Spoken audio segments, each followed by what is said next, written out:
Olá, bem-vindos a mais um estudo da obra Missionários da Luz. Estamos no estudo de número 53, essa obra psicografada por Chico Xavier e ditada pelo espírito André Luiz. Estamos no finalzinho do capítulo 18, intitulado Obsessão, acompanhando uma reunião mediúnica em que 5 casos de obsessão estão sendo tratados. Um deles, de subjugação, chamado aqui por André Luiz e pelo Alexandre como possessão, e 4 deles no estado avançado de obsessão, sendo que somente uma jovem estava colhendo os verdadeiros benefícios para se libertar do jugo de seu perseguidor. Os demais ainda estavam muito ligados aos obsessores e por isso não conseguiam extrair daquela reunião um amparo maior. Então nós vimos no último estudo o final das comunicações e principalmente a descrição por André Luiz do estado físico desses obsidiados. Além, claro, de relatar o lado espiritual, a postura dos obsessores e a intenção deles de prosseguir com a perseguição, apesar do diálogo fraterno. Vemos aí então que, na parte final das palavras de Alexandre, ele diz que o serviço de fraternidade legítima depende especialmente da contribuição do obsidiado. Nós tratamos esse ponto longamente no último estudo, demonstrando que o obsidiado precisa mudar de atitude íntima, especialmente de atitude mental, para depois passar a alterar também a sua atitude no plano físico, junto à sociedade, a sua conduta. Ele diz então que não há milagre de transformações repentinas, nem a promoção imediata a planos mais elevados daqueles que ainda se demoram no campo inferior. Então vejam que é necessária a participação do obsidiado. Ele precisa querer, ele precisa ter boa vontade, ele precisa cultivar dentro do próprio coração a vontade de sair dessa situação. A tarefa, portanto, dos semeadores, dos trabalhadores, é de uma sementeira, de cuidado, de persistência e vigilância, como já lemos essa parte no último estudo. Não se quebram grilhões de muitos séculos em um instante, nem se edifica uma cidade em um dia. Nós já tratamos esses conceitos no último estudo, demonstrando que o trabalho de assessoria da espiritualidade, de auxílio fraterno, é um trabalho paciente, demorado, especialmente para essas hipóteses de obsessão em alto nível, num grau já em que há subjugação ou há uma espécie de adoração do obsessor pelo obsidiado, que é a fascinação. Nós vimos que 4 dos indivíduos ali presentes, dos 4, 3 ainda queriam o contato com seus obsessores, estavam desligados momentaneamente daquele contato, mas eles estavam já aflitos, ansiosos para voltar a interagir com seus obsessores, apesar do sofrimento que já apresentavam. Alexandre continua ensinando que os grilhões, as algemas, precisam ser desgastadas com perseverança, com a prática do bem, com o ânimo evangélico.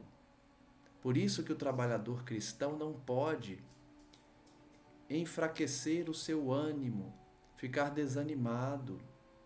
Ele tem que entender que o seu trabalho é de formiguinha, como se diz. É um trabalho cauteloso, moroso, ou seja, demorado. André Luiz diz então que os trabalhos seguiam e Alexandre, percebendo as observações de André Luiz, ele pergunta: ante os distúrbios fisiológicos que me foi dado verificar nos enfermos psíquicos, devo considerá-los como doentes do corpo também? Então, além de doentes da alma, do psiquismo, aqueles obsidiados também são doentes do corpo? Perfeitamente, respondeu Alexandre, o instrutor. O desequilíbrio da mente pode determinar a perturbação geral das células orgânicas. Nós já trabalhamos isso aqui, nós já estudamos como a mente influencia na saúde do corpo físico. Inclusive falei que há já uma aceitação da comunidade médica, da comunidade científica, de que a mente tem uma contribuição enorme para ditar a enfermidade ou um corpo saudável, né? A saúde de alguém. Então, nada mais lógico que aqueles obsidiados estivessem num quadro mental tão doloroso, tão desequilibrado, que isso acabava refletindo nos seus corpos físicos, nas suas células orgânicas. E ele ainda diz: é por isso que as obsessões quase sempre se acompanham de característicos muito dolorosos, ou seja, situações físicas dolorosas, doenças, enfermidades, limitações físicas, porque o indivíduo começa a apresentar uma atitude mental que traz danos ao seu corpo.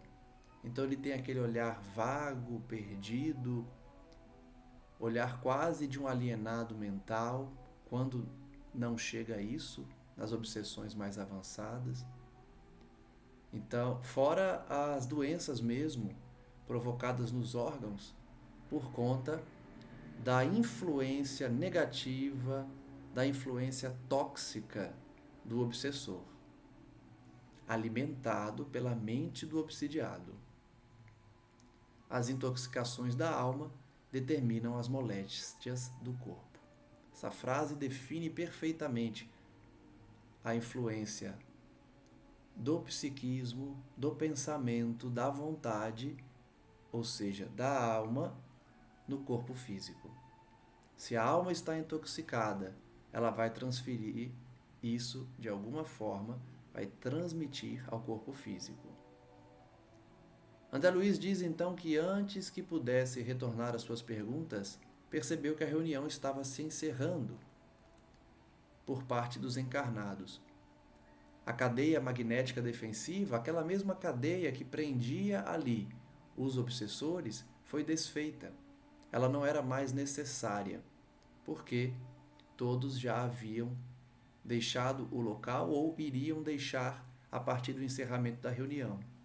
Então, aquele círculo formado pelos encarnados e pelo cordão construído pelos trabalhadores do plano espiritual foi desfeito.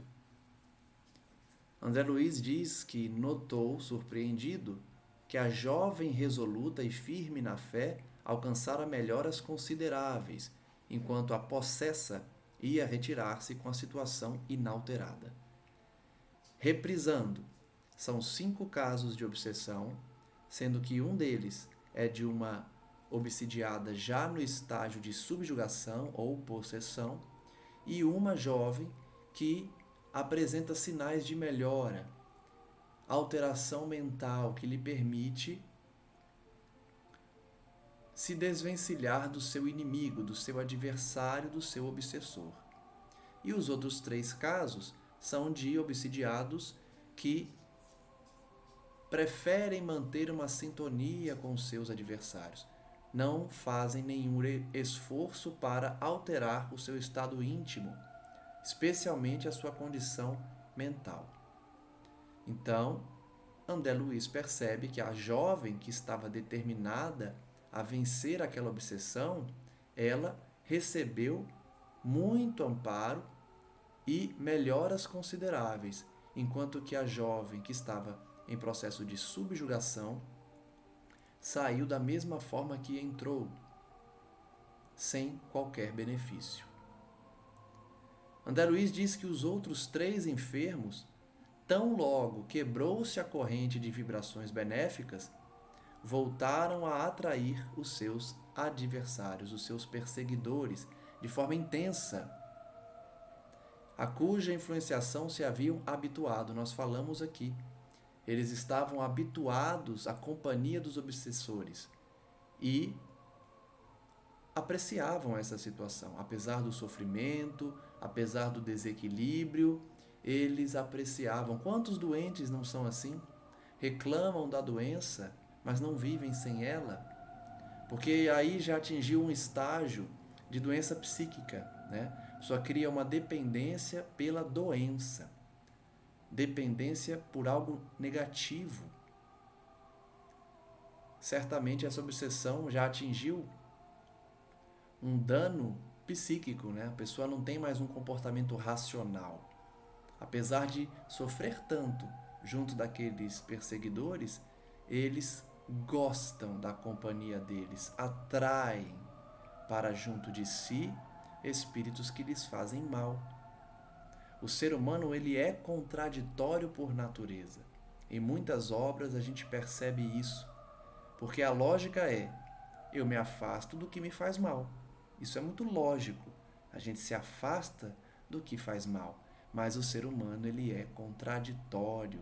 A sua conduta não condiz, em muitas ocasiões, com a racionalidade, com o que se espera de uma pessoa racional ou de uma pessoa equilibrada. Então é comum a gente ver esse tipo de conduta, em que, apesar de sofrerem muito na mão dos obsessores, eles gostam dessa companhia, eles atraem, eles buscam essa companhia tóxica. Então eles não tiveram nenhum aproveitamento daquela reunião. Lembre-se que eles estavam ali desvinculados dos obsessores, mas desejosos de voltar a sintonizar com eles. Ansiosos, inquietos, não ouviram a mensagem evangélica, não refletiram, não pediram auxílio, queriam só sair dali para voltar a ter contato com os obsessores. André Luiz diz então que valeu-se daquela hora, aproximou-se de Alexandre para não perder as lições e perguntou. Como sempre, André Luiz faz muitas perguntas. Como atingir as conclusões finais no tratamento aos obsidiados? Lembrem-se que André Luiz questionou no último estudo o trabalho. Ele disse: nossa, mas o que a gente está fazendo aqui se o nosso trabalho não é aproveitado pelos obsidiados? Eles continuam se vinculando aos obsessores. Por que a gente está aqui? E Alexandre explicou que o trabalho de assistência fraterna não tem que pensar no resultado. O resultado é longo, é demorado, pode vir ou não. Nós temos que nos importar em praticar o bem, a caridade, em auxiliar. Se a pessoa ajudada vai se converter, vai reconhecer, vai mudar de atitude, aí é outra história. A gente não pode buscar a caridade esperando resultados. Então André Luiz questionou isso, Alexandre respondeu dessa forma, e aí ele volta a indagar. Que conclusão a gente pode tirar dos trabalhos dessa noite, em que somente uma jovem de 5 pessoas aproveitou de fato o auxílio? Alexandre sorriu e respondeu: em todas as nossas atividades de socorro há sempre imenso proveito, ainda mesmo quando a sua extensão não seja perceptível ao olhar comum. Então, mesmo que nós não tenhamos percebido qualquer benefício de uma atividade assistencial, ela sempre traz benefícios imensos. Quantas vezes nos trabalhos mediúnicos ou nos trabalhos sociais na casa espírita, a gente fica desanimado, a gente acha que não ajudou em nada, que foi perda de tempo. A gente não pode achar isso. Todo trabalho traz benefícios, mesmo que sejam colhidos somente no futuro. E qualquer doente dessa natureza que se dispõe a cooperar conosco em benefício próprio, colaborando decididamente na restauração de suas atividades mentais, regenerando-se à luz da vida renovada no Cristo, pode esperar o restabelecimento da saúde relativa do corpo terrestre. Então, o que ele está ensinando? Se nós somos doentes da alma, obsidiados, perturbados, e aproveitamos o mínimo que seja desse trabalho assistencial, nós teremos o restabelecimento da saúde, ainda que relativa, né? Não a cura completa, não uma saúde do corpo inteiro, mas uma saúde relativa nós vamos recuperar.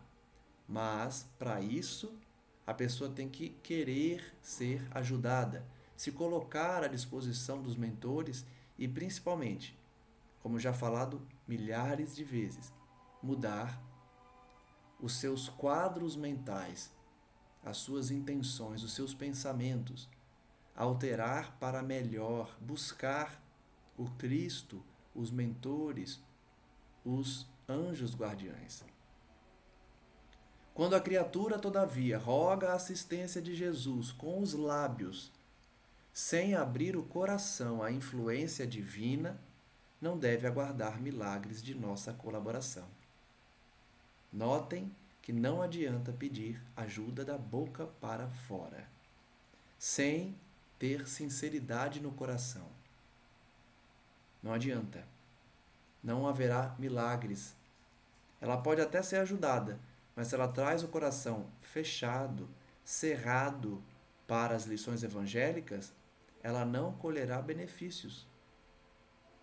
Muitas pessoas, inclusive, buscam a casa espírita para ser curadas, elas ou seus familiares, e diante da manutenção do quadro obsessivo, elas abandonam o tratamento reclamando, dizendo que não adianta nada, é tudo uma grande mentira, não existe o mundo dos espíritos, é tudo uma farsa, esquecendo-se que para ela curar, para se melhorar, é preciso a contribuição do doente. Não há milagres pela espiritualidade. Podemos ajudar, socorrer, contribuir, esclarecer. Não é, porém, possível improvisar recursos cuja organização é trabalho exclusivo dos interessados. Vejam que o doente tem um trabalho que é só dele, é exclusivo. Improvisar recursos, aliás, organizar recursos. Ele precisa apresentar, no mínimo, recursos para sair daquela situação. E que recursos são esses? A oração, a mudança de quadro mental, de estado mental, de psiquismo, mudar seus hábitos, Geralmente o obsidiado ele é uma pessoa preguiçosa, não tem ânimo, depressiva, só vê o mal de todas as situações, não tem uma autoestima considerável. Então ele precisa mudar esses hábitos, precisa acordar de forma mais dinâmica, querendo se melhorar, buscando o trabalho, buscando o estudo, buscando a oração, nem que seja ouvindo um louvor, ouvindo uma música que traz calma, para ir mudando de sintonia. Hoje mesmo postei no canal o prefácio da obra Mediunidade e Sintonia de Emmanuel. E ele demonstra de forma magistral que não há mediunidade sem sintonia. E para termos uma sintonia elevada, busquemos a companhia do Cristo. Porque a sintonia, ela é construída de acordo com os nossos hábitos, com quem andamos, quem buscamos, quem gostamos. Então, se a gente coloca o Cristo como referência, a nossa sintonia será conforme aquele que nós buscamos. Então, há um trabalho exclusivo do doente de buscar essa companhia de Jesus, mudando, por consequência, a sua sintonia. Penaliza-me, porém, o quadro clínico dos obsidiados infelizes. Lembrem-se que André Luiz é médico, aliás, foi médico na Terra, na última encarnação. Então ele conhecia bem o estado clínico, físico, daqueles corpos dos obsidiados. E ele estava penalizado, ou seja, condoído de ver os corpos tão doentes por causa das obsessões. Quão dolorosa a condição física de cada um. Como sofriam? Sim, sim, respondeu Alexandre. O problema da responsabilidade não se circunscreve a palavras. É questão vital no caminho da vida. A responsabilidade não se limita a palavras. Quantas pessoas vivem sem essa noção de responsabilidade? Fazem o mal com uma naturalidade, ou então desobedecem regras sem nenhum tipo de arrependimento. Acham, inclusive, que estão certas, que estão fazendo o que todo mundo faz, que estão realizando atividades porque foram forçadas, porque as circunstâncias exigem. De vez em quando eu assisto um programa que mostra o trabalho da Polícia Rodoviária Federal nas rodovias do Brasil. E sempre tem um infrator que justifica. Todo episódio tem um que fala: eu fiz porque eu preciso viver, eu preciso alimentar meus filhos, eu preciso trabalhar, então eu compro produto pirata mesmo e vendo pirata. Eu faço contrabando, não pago imposto, descaminho. Sempre justificando. Porque a pessoa não quer confessar que ela escolheu o caminho do crime, da infração, porque ela não quer trabalhar com aquilo que ela precisa. Ela quer uma vida luxuosa, ela quer uma vida de riquezas, então ela não aceita um trabalho simples, um trabalho humilde. E aí busca a infração, busca o ilícito para ganhar dinheiro mais rápido ou ganhar mais dinheiro, do que ganharia num trabalho honesto. Então é muito comum. Posso arriscar em dizer que a maioria da humanidade pensa assim. Não que a maioria seja criminosa, mas podemos dizer que a maioria, diante de uma situação que vai beneficiá-la, ainda que seja moralmente incorreta, a maioria faz. Se vai beneficiar, faz. Então, nas pequenas coisas, no trabalho, na convivência diária com a família, diante de uma oportunidade de fazer algo errado, geralmente o ser humano faz. Então, a responsabilidade, ela precisa ser compreendida. Vou fazer outro comentário antes de continuar. Eu estava lendo um sermão essa semana de um pastor evangélico inglês.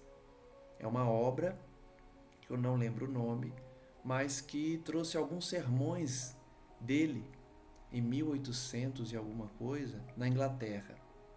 E ele diz que as promessas do Cristo são sempre analisadas sob o aspecto das promessas vantajosas. Ou seja, Jesus prometeu o reino de Deus, que ia preparar o reino para nós. Jesus prometeu que retornaria, que enviaria os seus anjos para nos socorrer. E as promessas do Cristo vêm sendo cumpridas. E aí ele diz que as pessoas não se atentam para as promessas do Cristo que acarretam nessa responsabilidade que Alexandre está tratando aqui.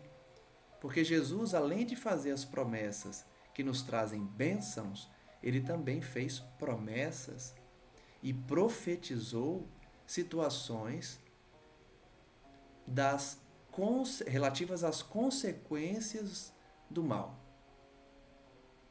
Aquele que comete iniquidade, Jesus disse que não reconheceria no reino de Deus e mandaria afastar dele. Jesus disse que tudo será pago ceitil por ceitil. Então, além das promessas que abençoam, Jesus também fez promessas relativas à nossa responsabilidade.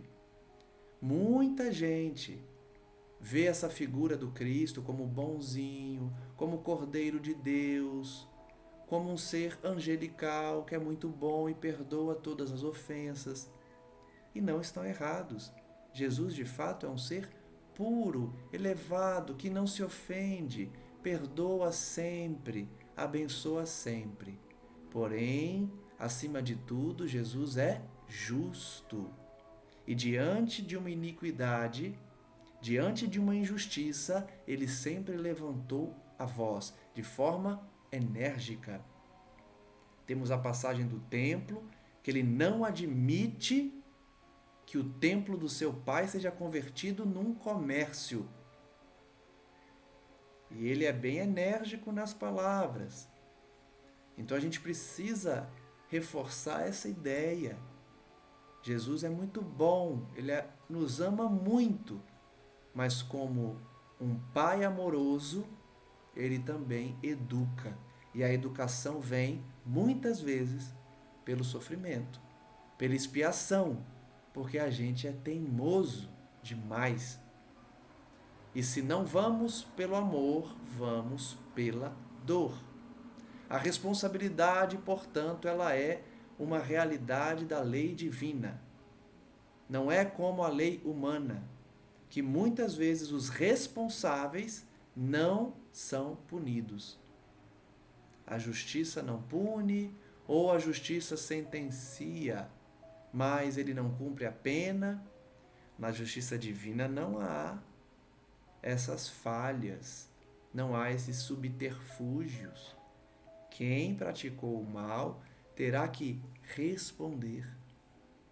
Eu nem coloco aqui a definição de punição. Responsabilidade. Nada mais justo do que responder por uma falta cometida. E compõe a responsabilidade a reparação. Já falei algumas vezes aqui. Como que funciona a justiça divina no plano espiritual? Não há tribunais, não há juízes, não há carrascos, não há carcereiros. O que há então? Há as leis divinas inscritas em nossa consciência. E o que isso acarreta? Acarreta na ausência completa de paz interior, enquanto nós não repararmos o mal feito. Então, é uma consequência lógica e própria da lei divina. Não é Deus que pune. Deus concede a oportunidade da reparação do erro. E o Espírito não consegue ter paz enquanto ele não repara o mal que fez. Por quê? Porque o mal que ele fez lhe surge à mente a todo momento. Aqui na Terra a gente consegue ocultar a nossa culpa. A gente consegue esquecer temporariamente o mal que a gente fez.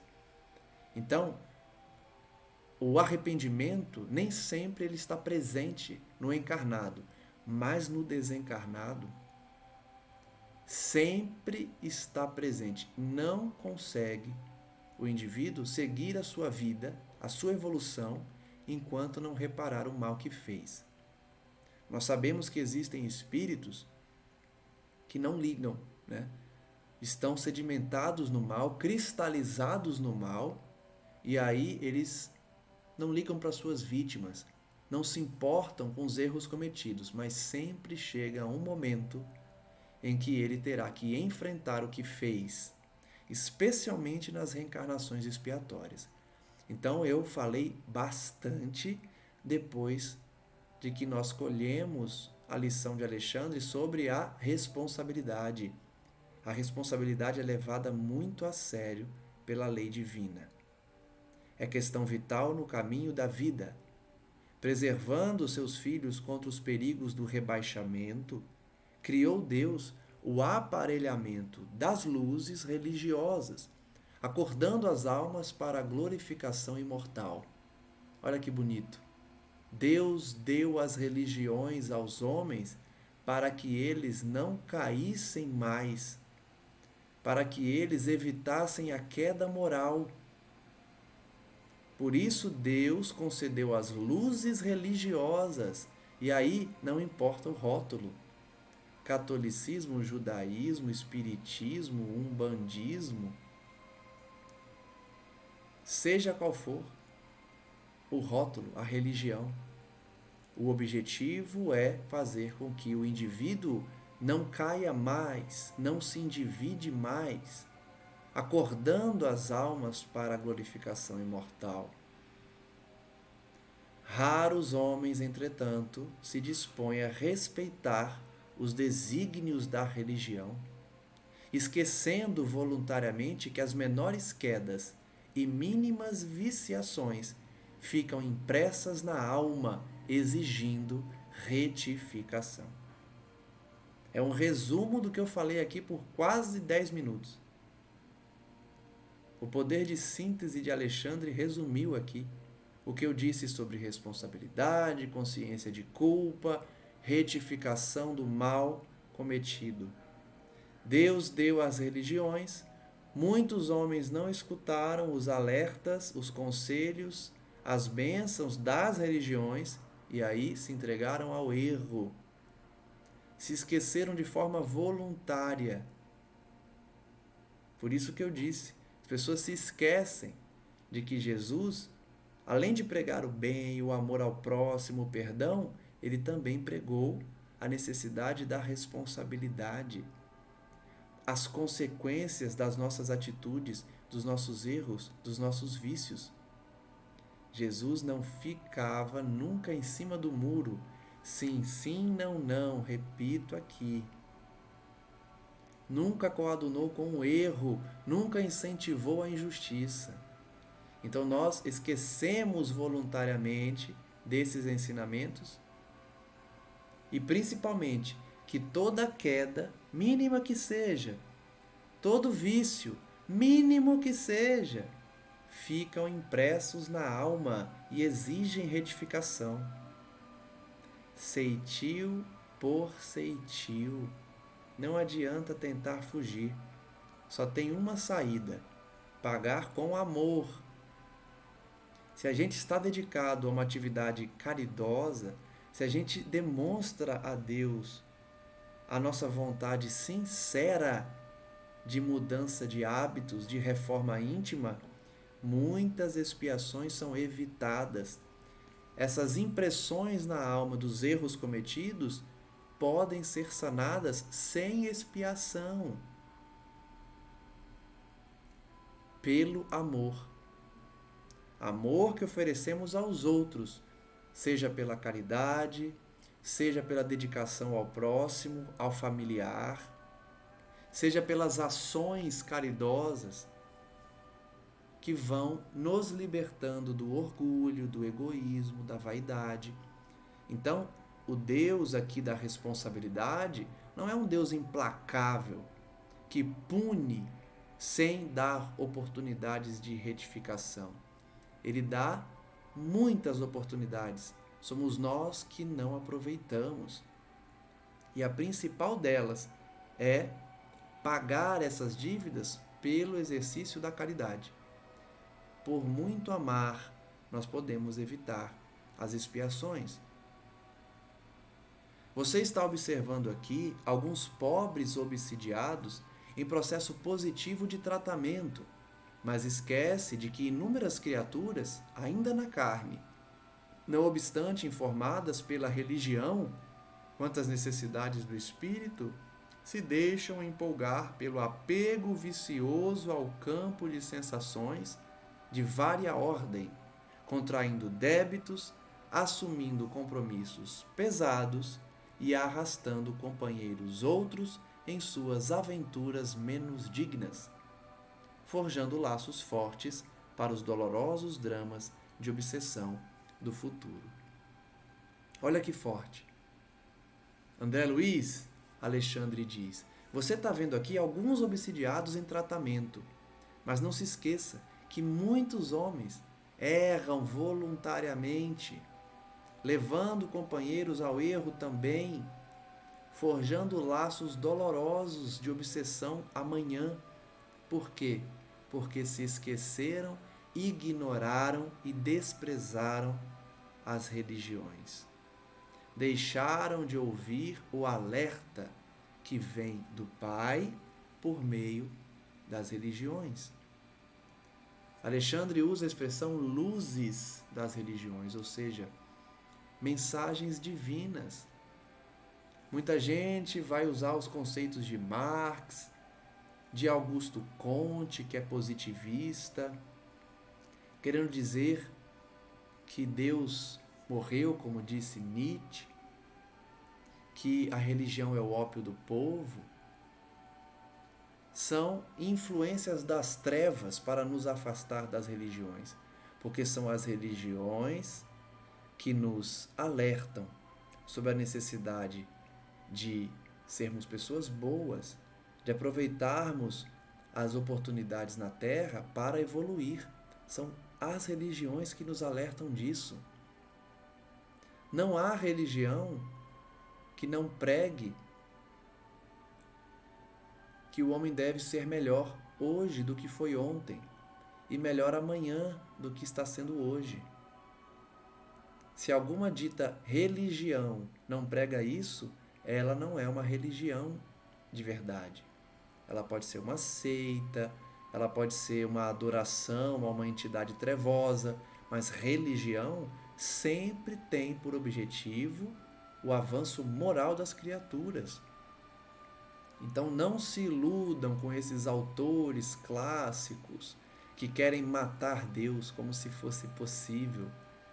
E como não podem, querem que as pessoas se esqueçam de Deus, menosprezem a figura de Deus e coloquem no pedestal a figura do homem falho, imperfeito, mau,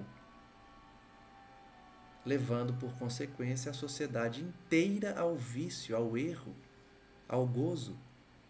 Quantos pregaram que nós não temos que ter amarras religiosas, temos que fazer tudo o que quisermos, tudo.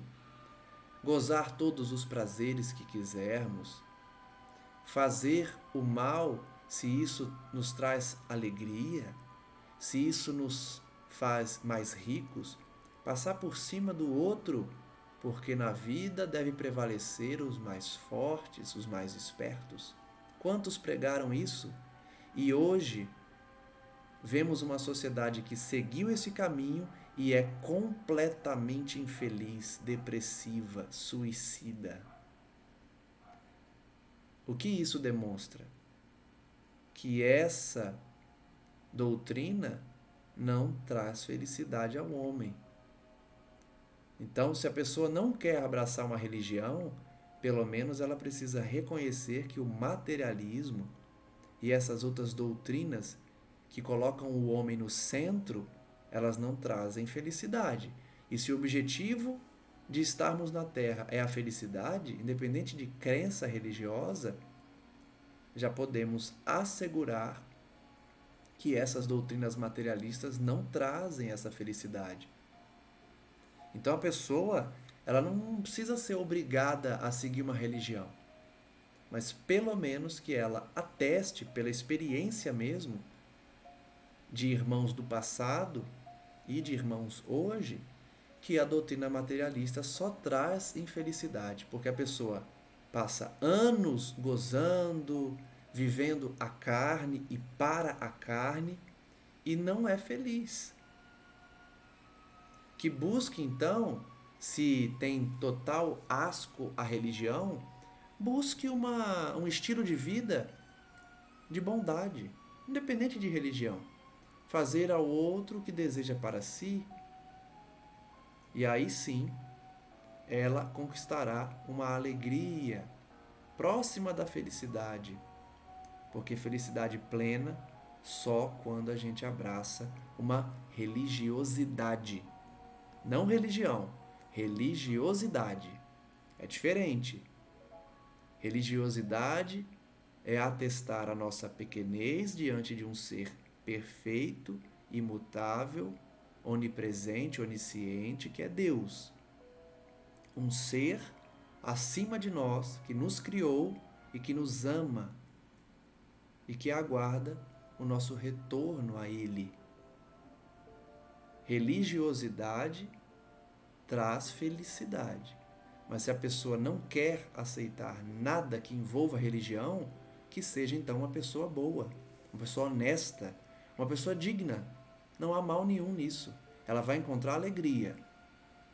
Mas felicidade mesmo, só em outro mundo, mais evoluído que esse, e depois que ela entender que somente com religiosidade, com resignação, com aceitação da existência do Pai, é que alcançará o equilíbrio real e perfeito. Então a reflexão de Alexandre é muito importante. A maioria ainda goza, esquecendo-se das lições das religiões e construindo obsessões. Depois de sorrir paternalmente, acrescentou: que deseja você, André? É certo que devemos trabalhar tanto quanto esteja ao nosso alcance, pelo bem do próximo. Vejam como Alexandre é incisivo, ele insiste quando é Luiz. André, para de querer ver resultados nas ações caridosas. Nos compete trabalhar, nos compete ajudar o máximo que estiver ao nosso alcance, pelo bem do próximo. Não importa se ele reconhece, se vai ter frutos agora. Não pense nisso. Não podemos exonerar os nossos semelhantes das obrigações contraídas. Então, por mais que a gente queira ajudar as pessoas, a gente tem que entender que ele precisa também passar por esse autoconhecimento, passar por situações que inspirem nele a humildade, a simplicidade, a resignação. A principal função da dor é trazer resignação. A pessoa reconhecer, eu sou pequeno, eu errei, eu preciso reparar, eu fui mal. É a principal função. E quando a gente tenta ajudar alguém para que ele não sofra nada, absolutamente nada, nós estamos privando essa pessoa dessa reflexão. Eu não estou dizendo aqui para a gente deixar a pessoa sofrer. Não é isso. Nós já falamos disso aqui em outros estudos. O correto, o que a gente aprende é exatamente isso que Alexandre disse agora. Fazer sempre o bem. Ajudar o máximo ao nosso alcance. Mas ele completa. Ajudar sempre. Surgiu a oportunidade de ajudar? Ajude. Mas não exonere o sofredor das obrigações que ele contraiu. O que isso significa? Ajudar, mas fazê-lo enxergar o porquê do sofrimento. Deixar ele perceber a consequência do ato dele, da obrigação que ele contraiu. O servo fiel não é aquele que chora ao contemplar as desventuras alheias, nem o que as observa de modo impassível, a pretexto de não interferir no labor da justiça. Olha só. Alexandre fala o que a gente disse aqui em relação à caridade, em fazer a caridade. Ele dá os dois extremos. Definição de servo fiel. Se nós estamos buscando ser servos fiéis, nos atentemos para isso. O servo fiel não é aquele que chora, que fica totalmente condoído pelo sofredor e aí se desespera, tem um choro incontrolável, desequilibrado. E nem o outro oposto, que é o impassível. Vê com frieza o sofrimento do outro, dizendo, não vou interferir na justiça divina, hein? Se a pessoa está sofrendo é porque merece sofrer. É a aplicação da justiça. Não, não. Não seja nem aquele que quer abraçar o mundo e não deixar ninguém sofrer nada, mesmo porque é impossível. Você só vai se desequilibrar assim. E nem seja o outro servo que fica impassível, que não tem qualquer sentimento de compaixão pelo sofredor. Precisamos ser equilibrados. O servo fiel é aquele que está ali no meio. Fica entristecido em ver alguém sofrer, condoído, mas sem se desesperar, sem fazer de tudo para a pessoa não sentir nada. Calma, respirar fundo, ajudar na medida do possível, mas deixar a pessoa também construir a sua própria escada para sair daquele fosso, né? Na linguagem figurada aí. O sentimentalismo doentio, de um lado, e a frieza correta não edificam o bem. Olha que alerta de Alexandre. Porque muita gente não é frio, é o oposto, mas é sentimentalista demais, exagerado. Ele usa a expressão doentio aqui. É aquela pessoa que exagera na compaixão. Eu tenho que ter cuidado com as palavras, porque às vezes pode dar a entender que a gente precisa ser frio. Mas está bem claro aqui, né? É ter compaixão, sim. É se emocionar com o choro de uma mãe que está sofrendo, de um filho que está doente, de um idoso abandonado. Chorar com eles, sim. Mas não um choro de revolta, nem um choro de desespero. Um choro de compaixão, que desce uma lágrima, desce duas, porque é a manifestação do sentimento de compaixão que é emanado do coração. É natural você chorar um pouco, né, diante de alguém que sofre, quando você já despertou o sentimento. Mas não é sentimentalismo isso. É equilibrar, tudo é equilíbrio, né? E a frieza, então, não preciso nem dizer, porque ficar frio diante de alguém que sofre é característica de um coração gelado, de um coração fechado para a compaixão, para a empatia. O bom trabalhador, agora vamos para a definição do que a gente precisa ser. O bom trabalhador é o que ajuda sem fugir ao equilíbrio necessário. Olha só, equilíbrio, eu acabei de falar, equilíbrio. Ajuda com equilíbrio, construindo todo o trabalho benéfico que esteja ao seu alcance. Olha como Alexandre deixa claro que a gente tem que ajudar sempre.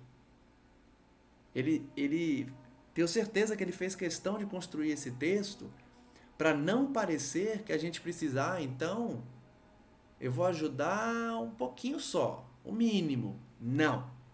Ajude com tudo que esteja ao seu alcance, consciente de que o seu esforço traduz a vontade divina.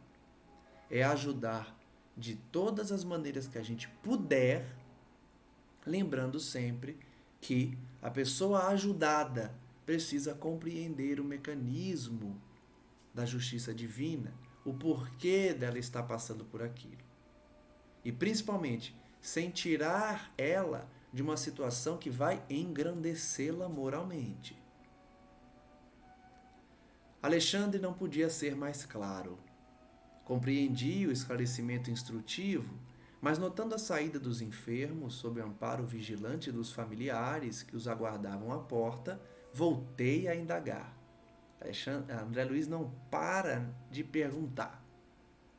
Meu amigo, e se conseguíssemos o afastamento definitivo dos perseguidores implacáveis? André Luiz volta então para o mesmo tema. Ele já tinha perguntado para Alexandre: por que a gente não afasta de vez os obsessores? E Alexandre respondeu na ocasião: não adianta, André. A gente até pode, não em todos os casos, mas em alguns casos, e a gente faz isso, a gente afasta, mas eles voltam. Então André Luiz insiste: se a gente afastar eles de forma definitiva, como se fosse assim, né? Como se fosse simples assim. Expulsa, como na Igreja Católica a gente vê o exorcismo, né? Expulsa o demônio, manda ele de volta para o inferno que ele veio. Eles usam até essa expressão, né?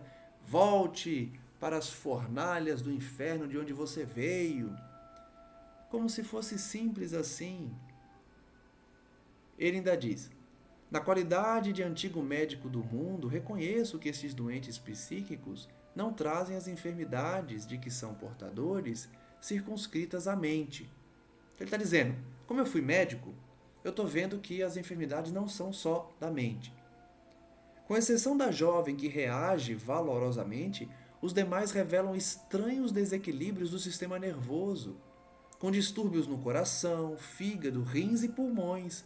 Então, André Luiz volta a descrever a situação sensível do corpo físico dos obsidiados e perguntando: por que a gente não liberta eles de forma definitiva? O corpo deles está passando por doenças mesmo, desequilíbrios no sistema nervoso, nos pulmões, enfim. Admitamos que fosse obtida a conversão dos verdugos que os atormentam. Voltariam depois disto à normalidade orgânica? Alcançariam o retorno à saúde completa? Então ele faz duas perguntas. Primeiro, por que a gente não liberta eles de forma definitiva, para que essas doenças do corpo físico melhorem?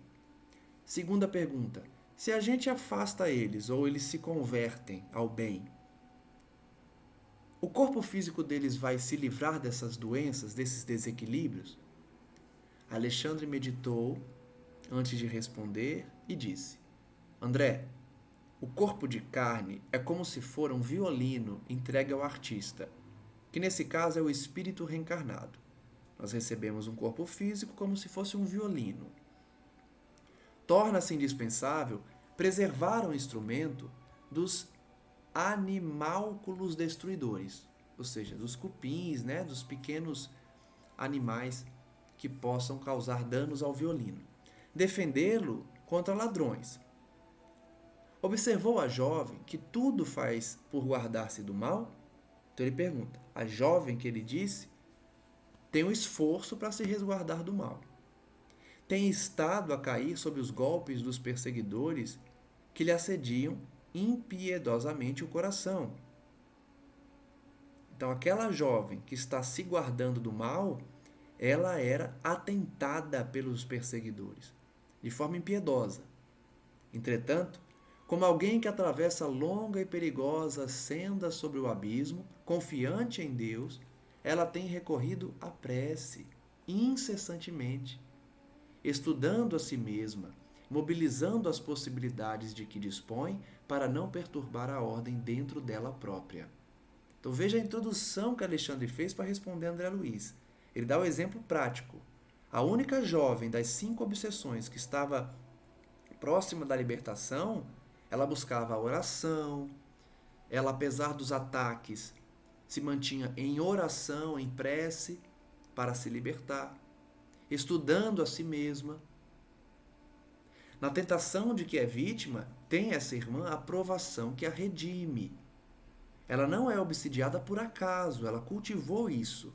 Então ela está espiando, ela está provando ali a situação e está buscando sair dessa situação.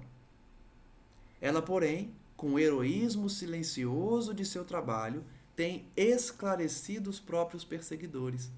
Olha que importante a função do obsidiado quando se redime, quando decide melhorar.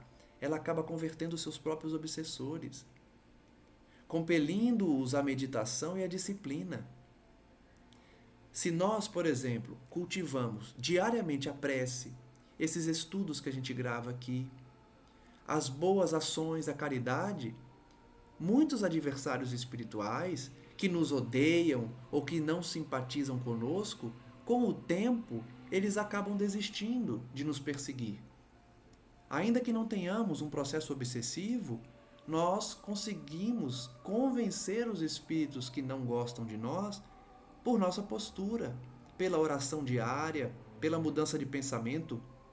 Eu costumo muitas vezes falar, pela mente, repetir mentalmente um pedido de perdão a eventuais inimigos que eu tenha, a eventuais adversários, e aí eu falo: se eu te fiz algum mal, me perdoa, eu não sou mais a mesma pessoa hoje. Quando eu te fiz mal, eu era outra pessoa, eu mudei. O espiritismo me mudou, o cristianismo me mudou.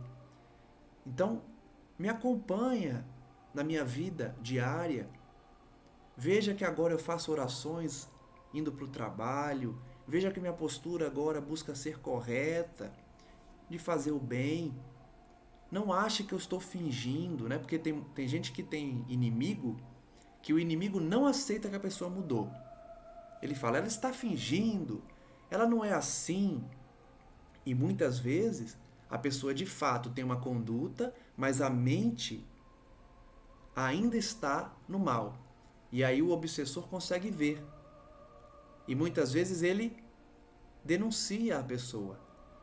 Você está vendo ela sendo santinha, sendo boazinha, mas é mentira. Na mente dela, ela está te xingando, ela tem pensamentos impuros, imperfeitos, snobs. Isso ocorre também. A pessoa tem uma postura perante a sociedade que é de dissimulação, é mentirosa, porque a sua mente revela o seu caráter. Mas eu estou falando aqui da pessoa que realmente mudou.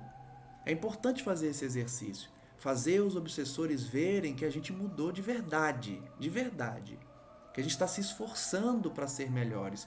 E aí muitos deles vão desistir da perseguição, vão se tornar amigos nossos, vão querer mudar também, vão começar a nos acompanhar, não mais como adversários, mas como companheiros de jornada, até que se faça uma amizade mesmo. Ele diz: segundo vê, essa lutadora sabe preservar o instrumento que lhe foi confiado e, convertida em doutrinadora dos verdugos, olha que expressão legal, doutrinadora dos perseguidores, pelo exemplo de resistência ao mal, transforma os inimigos, iluminando a si mesma. Então que fique a lição no finalzinho do estudo de hoje, além das outras lições que nós colhemos nessa 1 hora de estudo, para que nós tenhamos uma conduta que convença os nossos adversários, sejam eles desencarnados ou encarnados. Não somente os espíritos desencarnados, mas os encarnados também, pessoas que não vão com a nossa cara, pessoas que não simpatizam conosco. Deixem elas notarem a nossa conduta diariamente, no trabalho, no auxílio que a gente dá a elas. Aí a pessoa para e pensa: eu pensava que ele era diferente. Então a gente também convence os encarnados com a nossa conduta.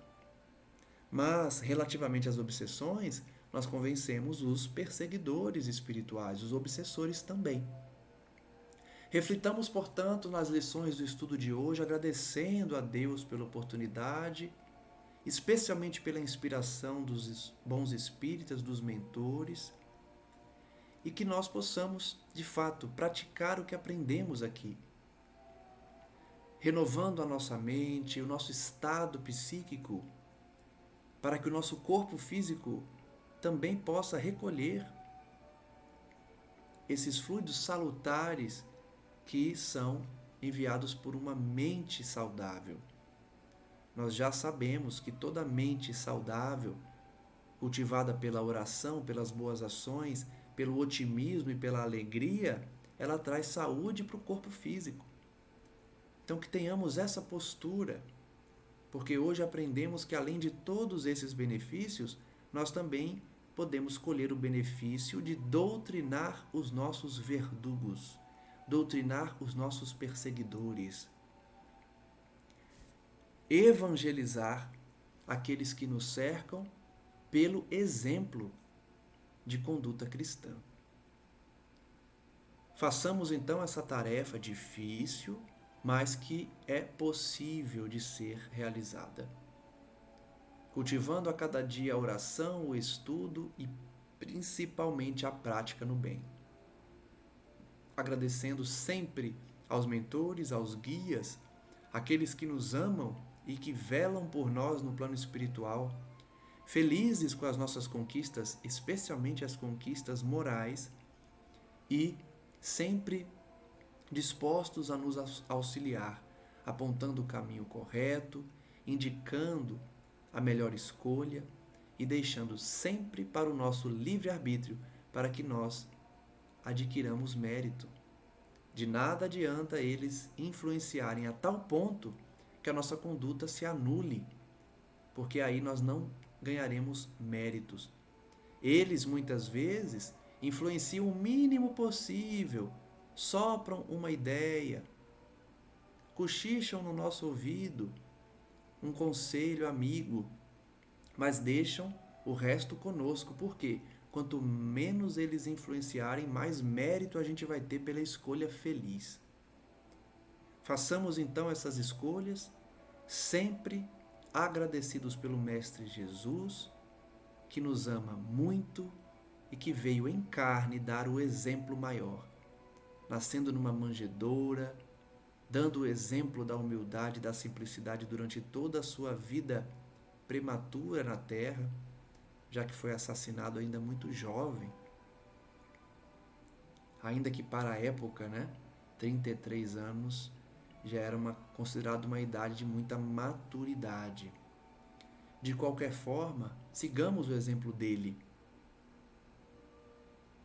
e roguemos a Maria Santíssima o amparo também, já que ela, mãe das mães, tem essa função grandiosa no plano espiritual de recolher os perturbados, os desequilibrados das poças de lama, dos fossos em que se enterraram pelo erro e pelo vício. E que nós um dia possamos trabalhar nessa legião de servos de Maria para também auxiliar os que sofrem à medida das nossas possibilidades. Graças damos ao nosso Senhor Jesus hoje e sempre, e que assim seja. Agradeço a todos, como sempre, e os convido para os próximos estudos no canal. Um forte abraço e que Deus os abençoe.